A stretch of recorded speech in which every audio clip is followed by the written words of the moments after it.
દહેગામના બજારોમાં દશામાની મૂર્તિ ખરીદી કરવા માટે મહિલાઓની અને દીકરીઓની ભારે ભીડ। ગાંધીનગર જિલ્લાના દહેગામ તાલુકામાં 12મી તારીખથી દશામાનું વ્રત શરૂ થઈ રહ્યું છે, ત્યારે આજે દહેગામ શહેરની રાખડીઓની દુકાનોમાં મીઠાઈઓ, ફૂલો અને પૂજાપાની દુકાનોમાં ખરીદી કરવા માટે મોટી કતારો લાગી છે। તેમાં મહિલાઓ અને દીકરીઓ દશામાની મૂર્તિ ખરીદવા માટે તાલુકાના ગામડાઓમાંથી દહેગામ શહેરમાં આવતા હોવાથી તેમજ દહેગામ શહેરની મહિલાઓ દશામાની મૂર્તિ ખરીદવા માટે આવતા હોવાથી જાણે કે મેળો ભરાયો હોય તેવા દ્રશ્યો સર્જાઈ રહ્યા છે।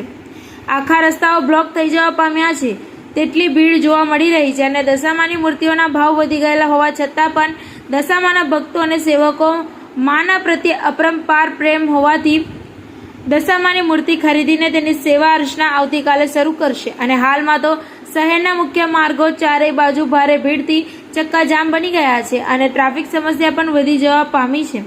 ટીવી 18 ન્યૂઝ નેટવર્ક સાથે રિપોર્ટર અગરસિંહ ચૌહાણ, હરસોલી, દહેગામ।